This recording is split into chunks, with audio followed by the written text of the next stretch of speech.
बड़ी खबर जम्मू कश्मीर में मंदिरों के हवाले से उमर अब्दुल्ला की क़यादत वाली जम्मू कश्मीर की सरकार ने वादी कश्मीर में उन मंदिरों के रेनोवेशन की जिम्मेदारी संभाली है जिनको दहशतगर्दों के वक्त काफ़ी नुकसान पहुंचा था और अब उमर सरकार की क़यादत में इसके रेनोवेशन का काम शुरू कर दिया गया है। और इसी कड़ी में सबसे पहले जनूबी कश्मीर के अनंतनाग और पहलगाम में 17 मंदिरों के तहफ़्फ़ुज़ फराहम कराने और रेनोवेशन के लिए 17 करोड़ रुपए की मंजूरी मिली है। खबर इतनी है, लेकिन इस खबर के कई पहलू हैं। अलग अलग इलाकों की ये मंदिरें हैं जिसके लिए एक ख़ास पर्टिकुलर बजट जारी किया गया है। किसी के लिए 1 करोड़, किसी के लिए चंद लाख, जो भी है। लेकिन एक बड़ा कदम है। बड़ा कदम इस वजह से भी कि हो सकता है कि सरकार की जानिब से उसकी मंशा वाकई अवाम और अवाम से जुड़े हुए जितनी भी श्रद्धा होती है उसके लिए ख़ास हो। लेकिन ये भी हो सकता है कि इसमें चूँकि ये सियासत है, सियासी ज़मीन पर बहुत सारी चीज़ें इंसान को देखनी पड़ती है। ख़ास तौर पर सामने वाले के दबाव को, सामने वाले के दबदबे को ख़त्म करना भी एक बड़ा चैलेंज होता है सियासी पार्टियों के लिए और इन्हीं तमाम तर तरीक़ों से अपनाया जाता है। तो बारीकियां देखेंगे, गहराइयां नापेंगे, क्या कुछ है इस हवाले से। रविंद्र सिंह सलातिया साहब हमारे साथ, बीजेपी के स्पोक्स पर्सन हमारे साथ जुड़े हुए हैं। बहुत बहुत शुक्रिया साहब हमारे साथ जुड़ने के लिए, वेलकम। डॉक्टर रमेश रैना साहब हमारे साथ जुड़े हुए हैं जो कि ना सिर्फ पॉलिटिकल पंडित हैं बल्कि कश्मीरी, माफ़ कीजिएगा, पॉलिटिकल एक्सपर्ट हैं बल्कि कश्मीरी पंडित भी हैं। तो रमेश सर, बहुत बहुत शुक्रिया हमारे साथ जुड़ने के लिए, वेलकम आपका। सवाल ये है, इस वजह से भी डॉक्टर रमेश साहब आज हमारे लिए या फिर रविंद्र सिंह सलातिया साहब हमारे लिए ख़ास है क्योंकि इन खबरों की या इन तमाम तर चीज़ें जो जम्मू कश्मीर सरकार की तरफ से हो रही है इसकी हर एक पहलू को गौर करना होगा। रविंद्र सिंह सलातिया साहब, मैं आपकी तरफ सीधा आऊँगा। पहले आपकी टिप्पणी चाहूँगा, जो सरकार ने ये कोशिश की है इसे आप किस नज़र से देख पा रहे हैं? सबसे पहले तो आपके चैनल को बहुत मुबारक है कि इस इशू पर आपने डिबेट का ये आगाज किया है जी। और जो फैसला उमर अब्दुल्ला साहब और नेशनल कॉन्फ्रेंस की सरकार ने जो लिया है, मैं इसका बहुत ही स्वागत करता हूँ। भारतीय जनता पार्टी इसका स्वागत करेगी क्योंकि ये एक बहुत ही हिस्टोरिक स्टेप है जो उमर सरकार ने लिया है। ये एक बड़ी बात है कि 17 मंदिरों का रेस्टोरेशन करना और उनको 17 करोड़ रुपए का बजट भी अलॉट करने ना जो सैंक्शन हो चुका है, तो ये एक बहुत ही सराहनीय और एक बहुत ही अच्छा कदम है। इस चीज को अप्रिशिएट किया जाएगा। भारतीय जनता पार्टी इस चीज को अप्रिशिएट करेगी कि अगर ऐसा कदम उठाया गया है उमर सरकार की तरफ से, तो हमारा यकीनन इसमें चाहे वो कश्मीरी पंडित हो, चाहे वो हिंदू हो, चाहे वो सिख हो, चाहे वो ईसाई हो, चाहे वो मुस्लिम हो, मुझे नहीं लगता कि ये कोई इसके ऊपर कोई टिक्का टिप्पणी होनी चाहिए। ये एक हाँ, बिल्कुल वेलकमिंग स्टेप है सरकार का। लेकिन सवाल ये भी है क्योंकि देखिए सियासत में साफ चेहरों को साफ नहीं कहा जा सकता, मतलब परमानेंटली साफ नहीं कहा जा सकता क्योंकि बहुत सारी चीज़ें एक एक चीज़ में या एक एक चेहरे के पीछे कई चेहरे होते हैं।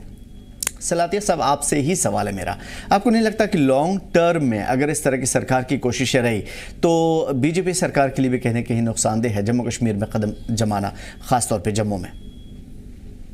नहीं, ऐसी कोई बात नहीं है कि भारतीय जनता पार्टी को कोई नुकसान की बात है या कोई ऐसी बात है।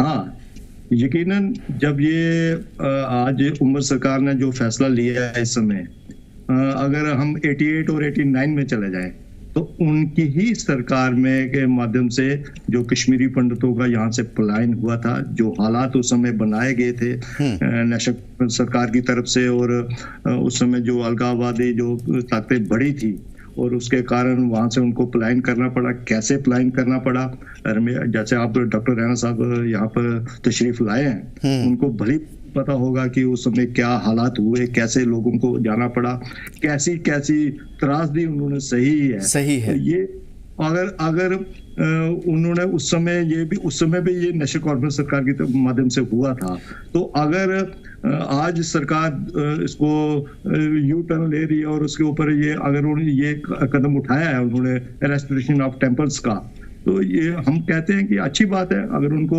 समझ आ गया इस चीज को लेकर कि हमें। चलिए, बीजेपी इसका स्वागत करती है, बड़ी बात है। डॉक्टर रैना, आपकी तरफ आऊंगा।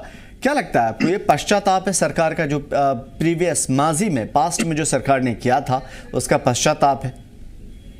देखिए, सबसे पहले मैं ये कहूंगा आपको कि ये एक वेलकम स्टेप है, हम इसको वेलकम करते हैं जी कि ऐसा अगर टेम्पल रेस्टोरेशन के लिए उन्होंने अपने जो करोड़ रखे हैं तो वाकई ये एक लेकिन इसके साथ हमें एक चीज ये देखना है कि जो नेशनल कॉन्फ्रेंस का ट्रस्ट डेफिसिट कश्मीरी पंडितों के साथ है, कश्मीरी पंडितों का ट्रस्ट डेफिसिट जो नेशनल कॉन्फ्रेंस में है वो एक बिल्कुल बात है जो आज तक हमारे मनों में और दिलों में घर कर गई है। क्योंकि जैसे सलाथिया साहब ने पहले ही बताया, 1990 में जब टेररिज्म का आगाज हुआ, जब टेररिज्म शुरू हुआ, तो उस वक्त फारूक साहब हुकूमत कर रहे थे और फारूक साहब ने उठा के स्टेट को रिजाइन करके वो भाग गए। और वो जो 10, 15, 20 दिन वहां पर थे और जब जगमोहन साहब आए वहां पर एक एडमिनिस्ट्रेटिव वैक्यूम था और उस एडमिनिस्ट्रेटिव वैक्यूम के चलते हुए कश्मीरी पंडितों को वहां पर एक्सोडस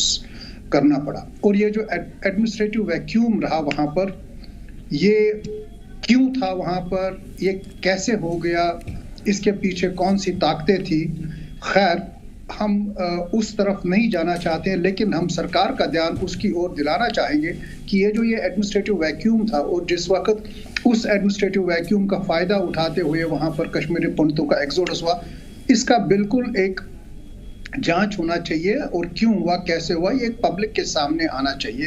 क्योंकि ये कोई छोटी मोटी बात नहीं है। 4 लाख कश्मीरी पंडित आज दरबदर है, अपने स्टेट से बाहर है। बहरहाल जो बात हम इस वक्त कर रहे हैं वो है टेम्पल के लिए जो 17 करोड़ रुपए इन्होंने रखे हैं। ये एक इंपॉर्टेंट कॉन्फिडेंस बिल्डिंग मेजर है कश्मीरी पंडितों के लिए। लेकिन इतना ही नहीं, सबसे पहले मैं ये चाहूंगा कि जो अभी हाल ही में स्टेट गवर्नमेंट के इलेक्शंस नेशनल कॉन्फ्रेंस ने लड़े और उसमें उन्होंने अपना जो घोषणा पत्र निकाला था, उसमें कुछ वादे किए थे कश्मीरी पंडितों के साथ कि अगर हम सरकार में आएंगे तो ऐसे ऐसे ये चीजें हम करेंगे और बहुत सारी चीजें उसमें रखी गई थी। और अभी 3-4 महीने जितना भी टाइम हो गया इस सरकार को, तो ऐसे कुछ दिखता नहीं है कि नेशनल कॉन्फ्रेंस के जो वो घोषणा पत्र में कश्मीरी पंडितों के वादे थे उनकी ओर कोई भी कदम बढ़ाया गया हो। क्योंकि हमारे लिए आज की डेट में rehabilitation with respect, dignity and honour हमारे लिए बहुत मतलब रखता है। क्योंकि कश्मीर हमारा है और हम चाहते हैं कश्मीर हम वापस जाए। तो इसके चलते हुए मैं एक ये समझता हूं, जैसे मैंने बताया कि टेम्पल रेस्टोरेशन के लिए जो उन्होंने फंड्स अलॉट किए, ये ऑब्वियसली एक इम्पोर्टेंट सीपीएम है। तो डॉक्टर रमेश राणा, क्या ये बेहतर नहीं होता कि पहले जो कश्मीरी पंडित हैं जिनका घर बार सब कुछ, चाहे वो अभी मंदिर की बात हो रही है, मंदिर ही सही, सब कुछ उजड़ गया, उनको वापस लाते और उनके बाद उनको फंड दे दे कि लो अपना जो है घर बनाओ, अपनी इबादतगाह तामीर करो और जैसे भी तुम्हें खुल के जीना है, जैसे भी इबादत करना है, ये तुम्हारी सरजमीन है, इस पर तुम्हारा हक है। क्या ऐसा मुमकिन नहीं था कि पहले ये होता? देखिए मैं यहाँ पर कश्मीरी पंडितों का वापस जाना कोई ये बहुत एक सीधा साधा सवाल नहीं है। ऐसा नहीं है कि आप आइए हम आपको घर बना के दे देंगे और आप बैठिए। रिटर्न और रिहेबिलिटेशन में बहुत ज्यादा फर्क है, बहुत ही अंतर है। रिटर्न तो हम जाते हैं, टूरिज्म में जाते हैं बाकी, लेकिन रिहेबिलिटेशन का मतलब है economic rehabilitation, political rehabilitation, social rehabilitation. में आज आपको एक चीज बताऊंगा, there is no space, minority space Kashmir में है ही नहीं आज की डेट में। और जब कश्मीरी पंडित जाएंगे वो एक एलियंस की तरफ जाएंगे। आप ये मान के चलिए इन 35 सालों में एक जनरेशन पैदा हुई है कश्मीर में जिनका कोई इंटरेक्शन ही कश्मीरी पंडितों के साथ नहीं हुआ। और यही हाल है कश्मीरी पंडितों का, जिनकी एक जनरेशन पैदा हुई है कश्मीर से बाहर, जिनका कोई इंटरेक्शन ही, जिनका कोई कम्युनिकेशन ही नहीं है, जिनका कोई कनेक्ट ही नहीं है कश्मीरी जो वहां पर पैदा हुए इन 35 सालों में। तो इसके चलते हुए जब हम बात करते हैं रिहेबिलिटेशन की, रिहेबिलिटेशन एक स्ट्रक्चर्ड आर्ग्यूमेंट है और इस स्ट्रक्चर में सबसे पहले कश्मीरी पंडित जो है उनको कॉन्फिडेंस में लेना है, उनसे बातचीत करना है, उनसे बिल्कुल उनका कॉन्फिडेंस गेन करना है। उनके पास एक ब्लूप्रिंट होना चाहिए। आज की डेट में सबसे पहले सरकार के पास कोई ब्लूप्रिंट है ही नहीं, ना तो स्टेट के पास और ना तो सेंट्रल गवर्नमेंट के पास है। आप देख लीजिए मोदी जी कितनी बार कश्मीर गए, जो हमारे गृह मंत्री जी हैं वो बिल्कुल दोनों पे सवाल उठता है। सरकार जो स्टेट में है, जो सरकार सेंटर में। आप मेरी बात सुन लीजिए। जी। इतने इन्होंने इलेक्शन रिलेटेड कैंपेन किए, इन्होंने इतने इलेक्शन रिलेटेड लेक्चर किए, बहुत सारे वादे किए, एक बार भी हमने कश्मीरी पंडितों का जिक्र नहीं सुना। हालांकि जिस वक्त भारतीय जनता पार्टी 2014 में सेंटर में आई, जब प्रणब मुखर्जी साहब उस वक्त भारत के प्रेसिडेंट हुआ करते थे, राष्ट्रपति हुआ करते थे, उन्होंने पार्लियामेंट के वक्तव्य में जो गवर्नमेंट पॉलिसी होता है उसमें बताया था rehabilitation of Kashmiri pandits is a priority for us. अभी आज 11वां साल चल रहा है, 2014 से 2024, अब 2025 भी आ रहा, तो इसका मतलब है 11 साल। और 11 साल में हमने कोई मूवमेंट नहीं देखी। यहाँ तक कि आप ये देख लीजिए, जो कश्मीरी माइग्रेंट थोड़ा रिलीफ लेते हैं, जो सस्टेनेंस अलाउंस इनको दिया जाता है, पिछले 6-7 साल से इसमें भी कोई बढ़ोतरी नहीं हुई है। और ये देख लीजिए, आज भी हमारे पास बिलो पॉवर्टी लाइन फैमिलीज है, और वो लोग हैं जिनके पास 2 जून की रोटी नहीं है, उनको तड़पना पड़ता है रिलीफ ऑफिस में, भाई हमारी रिलीफ बढ़ाओ। इतना ही नहीं, आप देख लीजिए लास्ट ईयर 2023 में जो फ्रेंड्स पैकेज एम्प्लॉयज कश्मीर में काम करते थे, उनको कम से कम 5-6 महीने वो सड़क पे आए, रिक्वेस्ट किया सरकार को कि हमें टेम्पररी रिलोकेट कर दीजिए, क्योंकि हाइब्रिड टेररिज्म वहां पर है। और ये मान के चलिए आप, हाइब्रिड टेररिज्म अभी it is no doubt down, but it is not out. आज भी लोग हाइब्रिड टेररिज्म के उस पर काम करने की जरूरत है। बिल्कुल, हाइब्रिड टेररिज्म पे भी आएंगे और कश्मीरी पंडितों के दीगर मसाइल पे भी आएंगे। ग्राउंड पे पहले उतरते हैं। बुरहान हमारे साथ जुड़े हुए हैं, बुरहान बशीर हमारे नुमाइंदे पुलवामा से। बुरहान, जितने भी मंदिर है पुलवामा में ही नहीं बल्कि आसपास के जितने भी जिले हैं, उसका अब तक क्या सूरत हाल है? क्या जो यहाँ से लोग गुजरे हैं या चले गए, अभी जब आप पूरे ग्राउंड पे देखते हैं उनको, तो उनका रेनोवेशन कितना हुआ, उसकी टेक केयर कौन करता है, देखभाल कौन कर रहा है, और किस स्थिति में है वो? देखिए, बिल्कुल, अगर मैं जिला पुलवामा की बात करूं या जिला पुलवामा के आसपास के जितने भी जिले हैं उनकी बात करूं, जहां पे हमारे पंडित कम्युनिटी के लोग रह रहे थे, लेकिन किसी वजह से वो माइग्रेट कर गए, तो उसके बाद जो मुस्लिम कम्युनिटी है उन्होंने एक इनिशिएटिव लिया। तो उनकी यही कोशिश रही कि जितने भी टेम्पल्स है उनकी हिफाजत की जाए। तो कहीं ऐसे इलाके हैं जहां पर लोग उन टेम्पल्स की हिफाजत नहीं कर पाए और उस टर्माइल की वजह से कहीं ना कहीं पे उनमें डैमेज हो गया। तो आज जब गवर्नमेंट की एक कोशिश रही, एक इनिशिएटिव लिया गया कि इन टेम्पल्स की रिनोवेशन और अपग्रेडेशन की जाए, तो उसके लिए एक फंड भी जो है एलोकेट किया गया। करीबन 17 करोड़ के रुपए जो है वो इस के लिए एलोकेट किए गए। तो कोशिश यही की जा रही है कि जो पंडित कम्युनिटी की जो लॉन्ग पेंडिंग डिमांड थी कि यहाँ पे जो उनकी रिलीजियस प्लेसेस है उनको अपग्रेड किया जाए, ताकि जो पंडित कम्युनिटी है वो फिर से वादी कश्मीर में आकर लोगों के साथ मिलकर रहे। तो अगर हम इनकी रिलीजियस प्लेसेस की बात करें, जो हमारी हिंदू कम्युनिटी है जिन्होंने यहाँ से माइग्रेट किया, तो करीबन मैक्सिमम जो टेम्पल्स हैं उनकी हिफाजत जो यहाँ की लोकल कम्युनिटी है वो कर रही थी। तो पिछले कई सालों में हमने ये भी देखा कि कई ऐसे टेम्पल्स थे जिनकी रिनोवेशन को लेकर यहाँ की लोकल कम्युनिटी आगे आई और उन्होंने पंडित कम्युनिटी का साथ देकर इन टेम्पल्स की रिनोवेशन कहीं कहीं पे की। और जहां पे पंडित कम्युनिटी अभी भी रह रही है वहां पर मिलकर लोग जो है इन रिलीजियस प्लेसेस की हिफाजत कर रहे हैं और एक भाईचारे के सबब वो उन इलाकों में रह रहे हैं। लेकिन कोशिश यही की जा रही है, चाहे हम सेंट्रल गवर्नमेंट की बात करें या स्टेट गवर्नमेंट की बात करें, पिछले कई सालों से हमने देखा कि बड़े पैमाने पे कोशिशें की जा रही है कि जितने भी हमारे पंडित कम्युनिटी के लोग जो यहाँ से माइग्रेट कर गए किसी रीजन की वजह से, उन्हें वापस लाया जाए और फिर से वही माहौल वादी कश्मीर के अंदर बनाया जाए जिसमें लोग जो है एक भाईचारे के तही रहते थे। चाहे हिंदुओं की बात करें, मुस्लिमों की बात करें, सिख की बात करें या दीगर रिलीजन जो है उनकी बात करें, तो ठीक है। तो कहीं ना कहीं इस तरह की रिपोर्ट आई है। बिल्कुल, बुरहान हमारे साथ बने रहिए आप। सलातिया साहब, मैं आपकी तरफ आऊंगा इस सवाल के साथ कि आपकी बड़ी तादाद है असेंबली में, क्या देखिए इसको निगेटिव पॉजिटिव में मत लीजिएगा, मैं सिर्फ एक सवाल खोजने की कोशिश कर रहा हूँ, जवाब खोजने की कोशिश कर रहा हूँ। क्या बीजेपी बड़ी तादाद में, अपोजिशन काफ़ी स्ट्रांग है, क्या यही वजह है कि दबाव में सरकार ने इस तरह के फैसले लिए हैं, या फिर कहीं ना कहीं उनके जो साथी हैं उनको लग रहा है कि भाई अगर जम्मू के भी कुछ इलाकों में कदम जमानी है आने वाले टाइम पे तो आपको इस तरह की चीज़ें करनी पड़ेगी, या बीजेपी के पावर का कुछ असर है? ऐसा ये तो जो भी पार्टी पॉलिटिकल सेटअप में रहती है उसके अपने दो पेज रहते हैं।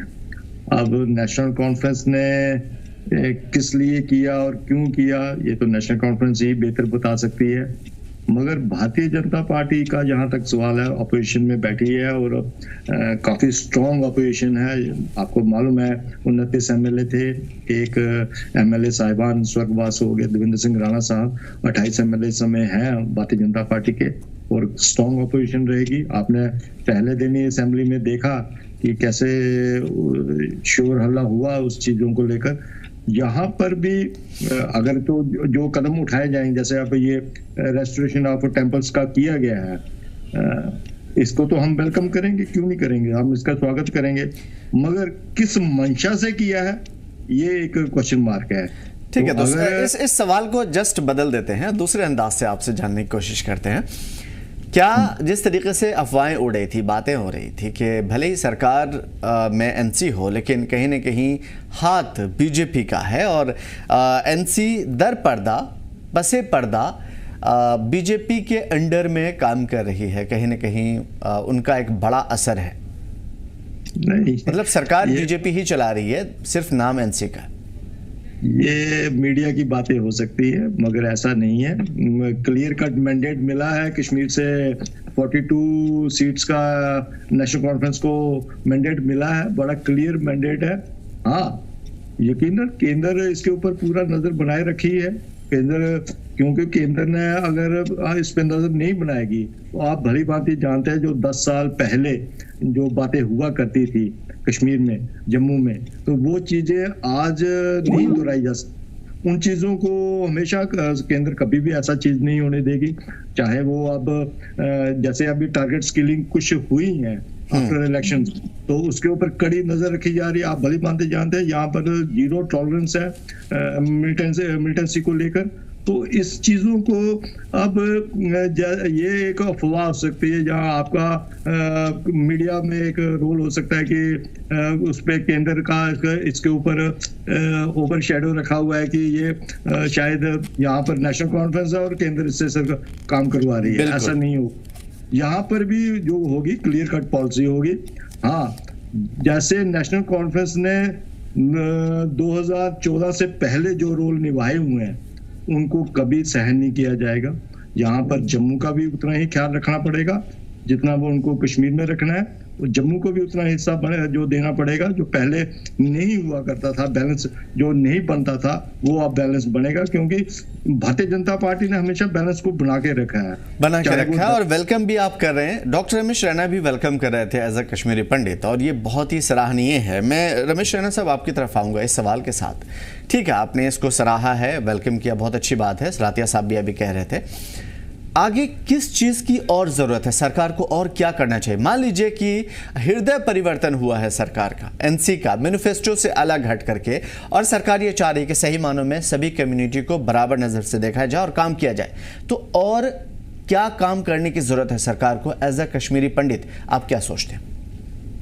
देखिए, कश्मीरी पंडित तो मैं बाद में हूँ, सबसे पहले मैं कश्मीरी हूँ जी, और जो कश्मीरी में बता रहा हूँ कि जो त्रासदी कश्मीरी पंडितों पे गिरी है, सबसे पहले वो कश्मीरी पंडितों का ट्रस्ट जीतना है, और ये ट्रस्ट बहुत ही इंपॉर्टेंट है। क्यों? क्योंकि सबसे पहले जो नेशनल कॉन्फ्रेंस का मैंडेट है वो कश्मीर से आया है, और जो हिंदू बेल्ट ऑफ जे.एंड.के है, हिंदू बेल्ट ऑफ जे.एंड.के ने नेशनल कॉन्फ्रेंस को नकारा है। वो इसलिए नकारा है क्योंकि जैसे सलाथिया साहब ने जो पिछड़ी इनकी पॉलिसीज हुआ करती थी और जो भी पॉलिटिकल कल्चर वहाँ पर इवॉल्व हुआ था कश्मीर में, वो जे.एंड.के के साथ माकूल नहीं था। वो क्यों माकूल नहीं था? क्योंकि उस वक्त 3 हिस्से हुआ करते, 3 प्रोविंस जे.एंड.के के हुआ करते थे, जम्मू, कश्मीर एंड लद्दाख।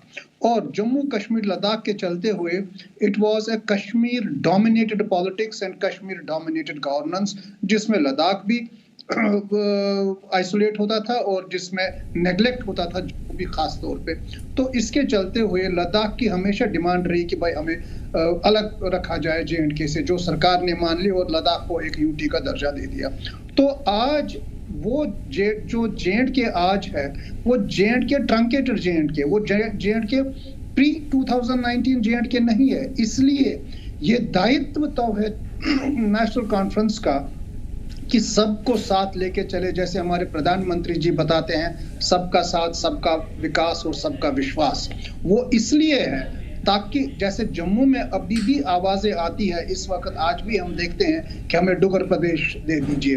वो किस लिए देते हैं? क्योंकि जो पास्ट एक्सपीरियंसेस है सरकार की वो प्रेजुडिशियल थी, वो जम्मू के प्रति जस्टिस नहीं हो रही थी। और आज भी जब मैं कश्मीरी पंडित के नाते बोल रहा हूं तो कश्मीरी पंडित के नाते मैं बिल्कुल क्लियरली और स्पष्ट ये बोलता हूं कि सबसे पहली जो एक्सपेक्टेशन सरकार की है वो है कि इनको कश्मीरी पंडितों का ट्रस्ट जीतना है, क्योंकि आज की डेट में काफी ट्रस्ट डेफिसिट है। तो उसी के चलते हुए मैंने जब बोला कि जब 70 करोड़ इन्होंने टेम्पल रेस्टोरेशन के लिए रखे, हम इसका वेलकम यकीनन उसके बाद भी दूसरा काम हो पाएगा, लेकिन सबसे पहले एतमाद, ट्रस्ट, यकीन जो कि कहीं न कहीं खोता जा रहा, और जनरेशन गैप होने की वजह से नुकसान में भी ये चीज़ें जारी है। हमारे साथ जुनेद भी जुड़े हुए हैं अनंतनाग से। जुनेद, मैं आपसे ये समझूंगा, जिस तरीके की चीज़ें आपने देखी इतने बरसों से ऑन ग्राउंड, मंदिरों की क्या सूरत हाल है, ख़ास तौर पर जब यहाँ से लोग चले गए, क्या सूरत हाल बनी हुई है, उनका तहफ़्फ़ुज़ कौन कर रहा है, और जहाँ पे अभी इबादतें हो रही उसको भी हमें मेंशन करिए।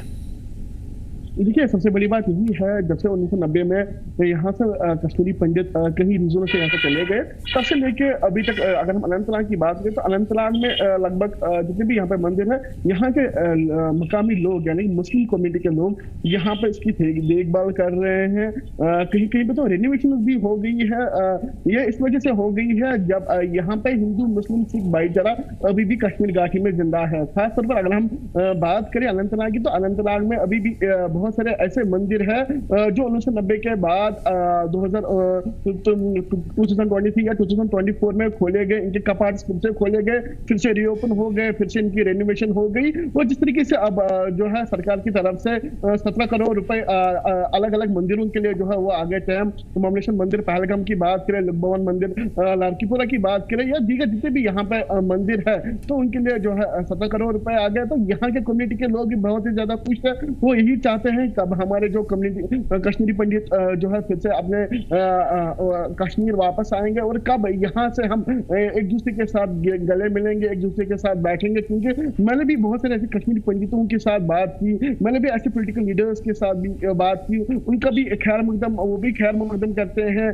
जिस तरीके से मैंने MLA अनंतनाग पीरज़ादा मोहम्मद सईद से बात की, उनका यही कहना है कि ये खुशाइन कदम है और सरकार को ये कदम उठाने चाहिए। खाली मंदिरों के लिए नहीं, जितने भी यहाँ पे श्राइन्स हैं उनको भी रेनोवेशन में लाना चाहिए, ताकि एक मजबूत रियासत, एक मजबूत रिलीजियस जम्मू कश्मीर बन पाए। क्योंकि अगर हम अनंतनाग को, अगर हम कश्मीर घाटी की बात करें, तो कश्मीर घाटी को एक पिरवर भी बोला जाता है, यानी कि पीरू संधू की ये एक घाटी है। यहाँ पे जो है हर एक कम्युनिटी के लोग जो है यहाँ पे रहते हैं। मगर जिस तरीके से अब एलजी एडमिनिस्ट्रेशन की तरफ से, या हम नेशनल कॉन्फ्रेंस की सरकार की बात करें, उनका एक यहाँ पे ये आया है कि नहीं, हम मंदिरों को जो रेनोवेट करेंगे, फिर से इनके जो कपाटे जो है फिर से खोले जाएंगे, यहाँ फिर से वही त्योहार जो हम यहाँ पे सेलिब्रेट करेंगे। तो यहाँ के लोग भी बहुत ही ज्यादा खुश है और यही चाहते हैं कब जल्द से जल्द इन मंदिरों पे काम शुरू होनी चाहिए, ताकि यहाँ के लोग भी अपने भाईचारा, अपने लोग, अपने कश्मीरी पंडित लोग। चलिए, ये एक सपने की तरह है। हालांकि सरकार का जो स्टेप है, बीजेपी ने भी